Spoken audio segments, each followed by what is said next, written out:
Hello class, today we will be learning about radioactive decay. Hope you guys enjoy this, and let's get to it. First of all, we need to know the concept of radioactivity. Radioactivity is a spontaneous disintegration of a nucleus. So, radioactive decay is a process of a radioactive atom constantly breaking itself apart into smaller atoms. This occurs when the electrostatic forces overpower the strong nuclear force between the neutrons and protons. This causes the radioactive nucleus to be unstable.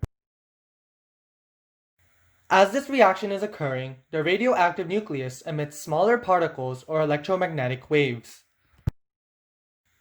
Alright, so on to the next part. In radioactive decay, there are three main forms, which are alpha decay, beta decay, and gamma decay. The first type is called alpha decay. This form of radioactivity can only pass through very thin layers of aluminum. In alpha decay, the radioactive atom spontaneously emits a helium nucleus, containing 2 protons and 2 neutrons, otherwise known as an alpha particle.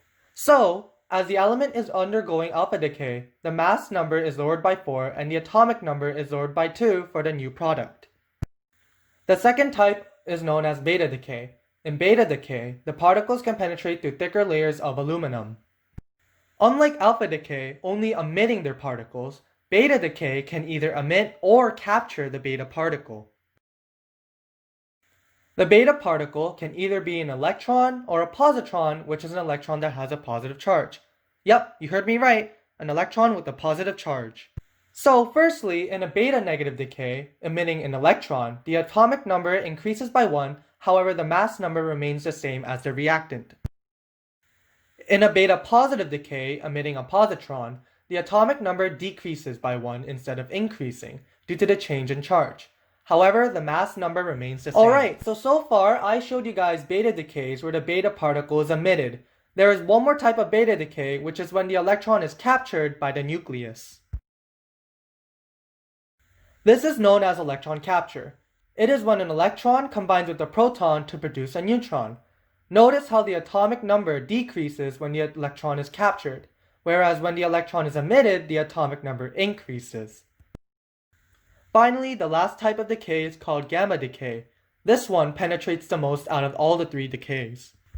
In gamma decay, the nucleus contains high energy levels, which needs to be released in order for the nucleus to be in a calmer state. As a result, it releases the energy in the form of a gamma ray, which is emitted as a photon. Don't forget that a photon is a particle with no mass but contains a high energy level.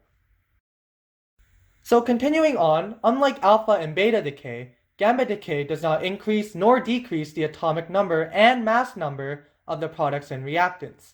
The only difference between the two are the energy levels within the nucleus. Okay class, there are 2 tips that I want to tell you that will help you in atomic equations. First tip is to identify the type of decay. By identifying it, you will get a gist of what the new atomic mass and atomic number will be for the missing substance. The second tip is to make sure that both sides, the reactants and the products, have the same total of the atomic mass and atomic number. Okay, let's move on. Notice that there's a positron, so we know that this equation is beta positive. Now all we have to do is just make both sides equal. The atomic mass is the same because there is no change with 11 and 0. And for the atomic number, all you have to do is just find a number that sums up to 6 when added by 1. And we get 5. Element number 5 is boron, and there, the new product is boron with a mass of 11. Easy, right? Alright, I want you guys to pause the video and try out these remaining questions. Okay, so I'll go through these equations and you guys can check. For the third one, notice how there is no change in atomic mass and number in both reactants and products. So we know that this is a gamma equation. So we just put the 0, 0 and the gamma symbol.